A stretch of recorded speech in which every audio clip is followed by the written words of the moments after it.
Okay. Our last speaker, Deepak Rajagopal from UCLA. All right.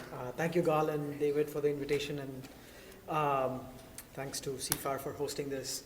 So I'll conclude this workshop with the presentation on the policy lessons from LCA, life cycle assessment-based regulations of biofuels. Like Bruce said, I come at it more from the energy side and the energy and transportation side, and as somebody who works on life cycle assessment, I'll just say a little bit about it in case you're not familiar with what it is. But yeah, it speaks to the 80% that ag can help reduce. So just a quick outline, basic features of and I'll focus, it's like a tale of two policies. We have two policies, the low carbon fuel standard of California, and the renewable fuel standard, which is the US federal standard. Speak about basically showing what's happening. It's very data driven, just looking at what is happening with the policy. How is compliance being achieved, through what types of fuels, what is the carbon intensity over time, and a brief comparison of the cost of mitigation implicit in the RFS. In the LCFS it's explicit because there is a credit price on carbon. In the RFS it's implicit from the RIN prices. You have to back it out by looking at how much carbon is in each RIN, which varies, and then some very brief lessons for. So what is life cycle assessment? Like carbon tax, the focus is on carbon. We focus on the externality, like as an economist, right? In life cycle assessment, the focus is a product. That's it. You focus on a product and try to mitigate the pollution associated with the product. So not just at the time of using the product, but what it takes to make it, what it takes to transport it, process it. And why do we care for it? Essentially, as an economist, what I would say is if you care about leakage, you should care about life cycle assessment. Because, we don't have a carbon tax that is consistent throughout the world, and you're trying to do mitigation here and there. And so you could inadvertently increase emissions in some part of the economy which you're not, or some jurisdiction which is not part of the regulation. So LCA can be an approach because we have policies on biofuels, policies on renewables. These are based on the presumption that these are clean. So really you want to know whether it is clean. And so LCA is the tool to know it. So just a quick graphic. So if you care about vehicle use as your focus, then one step back, if you go, there is processing and automobile manufacturing. I have shown it so that the arrows get thinner, so which means you're going further back from your final focus, which is vehicle use. So if you go one step back, to processing requires energy, it requires extraction, and you can go back another step, and then the arrows get thinner, you're going back and back in the supply chain. At some point you have to stop, and you draw a boundary around it, and you add up the carbon that happens at every point, and you get a number. There's a technical term called functional unit. Essentially, per mile of driving, per gallon of fuel, per kilowatt hour of electricity, you find out how much pollution is inside the system boundary. Okay, and then you compare fuels based on this system boundary. And that's what life cycle assessment is in a very technical sense. But then, economists came and spoiled the party of engineers, and they said, oh, no, wait. That essentially produces a number, but that number is not fixed. It changes because as you make more of the fuels, you're going to affect prices. You affect prices, and the classic example is like, you increase production of corn, you affect global food prices, leads to land use change in every part of the world because ag is global. And then you have to factor in those emissions that are indirect. The actual land may not be producing the biofuel, but you took away land for biofuel, which means that you have to make up that with some other land whose emissions may be very high. And the so-called effect is ILUC, indirect land use change, ILUC. I can't say the other word, but that's it's same thing as indirect fuel effects change. You can pronounce it yourself. So the basic features of the RFS. So it's a tale of two policies. I'll say about how they are two different policies. So this was enacted in 2005 and then revised in 2007. We have to hit 36 billion gallons. That was what the intended target was. There are 4 colors, which reflects 4 buckets: conventional biofuel, other advanced biomass diesel, cellulosic biofuel. It's too much to get into decent details, but essentially, as you go up, it demands more emissions reduction, cleaner fuel. So it is not just volume-based, it's a volumetric standard with targets for emissions intensity of each bucket. And essentially, So yeah, it's a little complicated, but the cheapest is the D6 or the conventional renewable fuel from corn ethanol is at the top. Within that is essentially the way it is set up is everything inside. Anything inside can satisfy the outside. The outside is the cheapest mitigation. As you get inside, it's costly. So you don't want to use this mitigation option to meet this target, and this cannot be used to meet this target. So I'll just in a picture I'll show you how it's happening. So and the numbering is not very intuitive. The gray, which is the dirtiest, is actually when we started off it was all corn ethanol. 85% was corn ethanol. The green is biodiesel. That was 11%. The blue is cellulosic biofuels, and the red is other advanced sugarcane ethanol. So over time, what has happened is now the share of corn ethanol is shrinking, which was as intended, and the green is expanded, which is biodiesel. It's actually not biodiesel; it's renewable diesel. So biodiesel is just what you can blend with diesel. That's limited by 10%. But if you make it like a drop-in fuel, like renewable diesel, there's no blending limit. So that is growing actually, and that's a lot of it is because of things like blend wall. The gasoline consumption is not growing as much as we thought, and the targets are also not. And we have met the ethanol targets. So corn ethanol production is saturated, or consumption is saturated, with the effect that now EPA started issuing exports as meeting the obligations. I mean, it was originally intended as to be blended domestically for domestic consumption, but now they're allowing exports to also generate RINs and generate compliance, which was not the original intended policy. In terms of prices, what has happened is, so just showing the price of the ethanol, the basic corn ethanol RIN, and the biomass-based diesel RIN. A lot of the compliance now, so one biomass-based diesel RIN is equivalent of 1.75 basic ethanol RINs. So since we cannot blend corn ethanol because gasoline consumption is saturated and you don't have flex fuel cars, the way you are meeting the compliance is actually by blending by selling biomass-based diesel, and that allows you to meet 1.7 of your obligation of the conventional fuel. The price, the D4 is obviously costlier. It's a cleaner fuel, so it's costlier. It's always had a price premium above the D6. It's not very clear, but you can see that there. Okay, those are the things about the RFS. In the LCFS, what has happened, this is a California policy. It was adopted in 2009.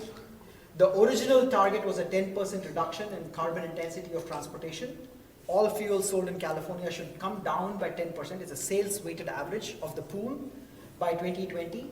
It was re-adopted in 2015 where they amped up, like this is a ratcheting effect that Gal said, right? Now it's 20% by 2030 relative to 2010. So probably they felt the program is going well. A lot of pathways are coming on board. So I'll just show you some numbers. So this is the intended policy ramp. It started in 2011. It's steeper reductions happen later to give time to adjust and more innovation to happen. So we are here today. Today around 2021, it's about 10%. We are about 10% reduction. And we have about another, and it's been adopted till 2030 and along that line. So how is compliance happening? This is a technology neutral standard. Essentially, it's a performance standard. There is no requirement that you should blend biofuel. You can do electrics, you can do biogas. So there is a total of 1,390 approved distinct pathways to meeting. In the RFS, there's 4 buckets of biofuels, and within each there is some variation, about 35 to 40 types of biofuels essentially. Here there is 1,390 pathways, of which 1,140 are unique. So I think unique is what that matters. You have a little bit more because over time the same pathway went down in number. So unique pathways, which means different, I'll show you, I'll explain it to you. There's about 17 types of fuels being used for meeting compliance, 15 actually if you exclude gasoline and diesel. 83 types of feedstocks are being used, 560 facilities generating credits. Number of firms, distinct firms generating credits is 370, and number of regions from which credits are being produced is 59, which is all about 30 or 40 states in the US, about 10, 15 foreign countries from which RINs are being, credits are being, fuel is being imported. So here is the example of the pathways. Of the 17 pathways, the most is corn ethanol. There's 450 types of making corn ethanol with small variations. If you do a small tweak in a refinery and it brings down your number by 1 unit, it becomes a new pathway because you can take advantage of it. It's a discrete, it's not a discrete standard like the EPA, it's a continuous standard. Every unit reduction generates more credits and more value. So naturally you see this sort of differentiation. So there is alternative jet fuel, bio-CNG has come up a lot, natural gas pathways, biodiesel, a bunch of other things. Ethanol cellulosic is still, it's not growing much. In terms of volume, how compliance is being met, this blue, unfortunately it's cut off, this is ethanol. In fact, ethanol share has declined. The blue is biodiesel. The green is renewable diesel. Okay, this is drop-in diesel. And then the orange is, I forget, it's cut off. Red is electricity. Electricity is growing, and the orange is something else, I forget. It's cut off there. Advanced. Advanced? It's okay. Electricity, biomethane. Red is biomethane, orange is electricity. Okay. In terms of volumes, that's what I just showed. In terms of number of credits, so this is interesting. The volume is high, but the credit share is lower because it's not as clean. Whereas here, if you look at electricity, its volume is quite small, but its credit share is many times, reflecting that it's much, much more cleaner. So each unit generates a lot more credits. And so you're actually seeing in the last 3 years, it's mostly diesel, it's biomethane, which is from dairy manure. So you're capturing manure from methane, dairy manure from dairy operations and making biomethane out of it and putting it into pipelines. And this is electricity, low carbon. So, and mainly this is because California has a lot of electric cars, and the electric car, so PG&E, Southern California, and the utility companies are now generating credits, and which is being sold. And in fact, one of the reasons why I'll show the prices has come down is, okay, that's the next slide. So just to give an example of what is a pathway, so if you just see the description, ethanol produced from sugarcane juice and molasses in Brazil exported to California by tanker via Panama Canal. This is how detailed it is. Midwest corn, ethanol, these three, but they vary. How much is dried, how much is wet, mix of dry and wet. So people try to differentiate themselves. And then this is sorghum, so all else is same here. So different crops, different types of milling patterns, different types of co-products, different types of processing energy, different types of transportation options, and different sources. Like, it's a huge, the combinatorial possibilities are huge. Regions, processing, and so on. That's why you have this explosion of the number of pathways. So just the mean carbon intensity of the fuels. So if you look at it, this is the baseline. CARBOB, California Blended something. CARBOB is the California Air Resources Board blend, something like that. So it's gasoline, essentially. It's a special type of gasoline. California's gasoline is very unique, and it's made 90% within California, which is why we see huge price spikes, because other nations, if one refinery goes out, price goes up much. Diesel, so this is where we started. They're nicely around 100, the life cycle carbon. Liquefied natural gas is here. Here's the graph. Bio-CNG is very negative. So you would have emitted methane from dairy ponds, which is extremely high carbon intensive, right? So because that's being captured, so it's giving you a huge benefit. Cellulosic is here. Where is ethanol? Ethanol is here. Okay, and there is some error bars around these. Okay. In terms of prices, what has happened is, unlike the RFS prices, the LCFS prices have fallen, and mainly that's because of a lot of cheap, low carbon electricity, a lot of biomethane, and a lot of renewable diesel from waste biomass, which are not as costly as plant-based biomass. So because of that, even though the reductions are increasing, you're requiring steeper reductions, but because there's a lot of lower carbon sources and not at that higher price, the prices have fallen, the credit prices. Whereas the RFS prices are holding high. That's also a larger policy, it's a bigger mandate, so probably they don't have enough fuels. So just to very quickly comparing the carbon abatement cost of implicit in the RFS. So the average LCFS price, if you assume in the last year, was $125 a ton. It varied from, it's declining. It's going to go back up as EPA tries to ramp it again. The ARB tries to ramp it up again. The RFS D6 RIN price, which is corn ethanol, was $1.5 a gallon. It means corn ethanol is $1.5 costlier than gasoline. The D4 RIN price is 2.8 dollars per gallon each unit. Okay, so it's like much more costlier to blend. And so if you actually look at how much carbon is there in the D6 RIN and the D4 RIN and compare it, the LCFS price is $125 a ton. The D6 RIN implicit price is $223 a ton. So it's much more costlier. When you look at diesels, the D6 RIN, which is a soy biodiesel, is not that clean. So its carbon emissions, I mean, it's not that low. I mean, it's not that high. It's still 32 compared to 100, but it comes out at $293 a ton. So much higher prices, and that's because these are two different policies. You know, if you have one integrated carbon market, you wouldn't see this. By right now, policy, the compliance you can do by stacking. You can stack. You can meet the RFS, get money for the RFS if you're a renewable producer, and you can also sell the credit in the LCFS. So there is stacking going on. Because there is no restriction that once you sell a credit in this market, you cannot sell it. I think so that seems a little problematic from an economic perspective. So summary, how am I on time? 2 minutes? 3 minutes. Okay, good. That's right. Okay, spoke a little too fast then.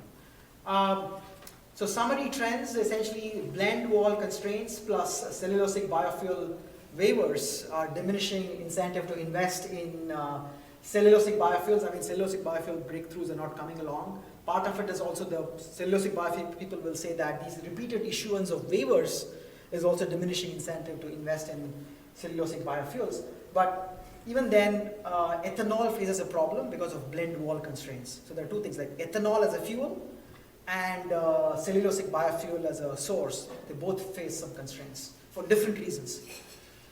Renewable diesel from waste oils, biomethane from dairy waste, and electricity and biojet are growing rapidly in the LCFS market. Even in the EPA market, in the RFS market, renewable diesel is growing, but biomethane not as much. Even though a category of biomethane can qualify for D7 RINs, which is very scarce right now. I don't know why. There is not as much of biomethane you don't see I don't know why it's happening. The electricity, right now the RFS doesn't allow electricity RINs, but they are considering introducing e-RINs for electric vehicle charging under the RFS starting this year or something.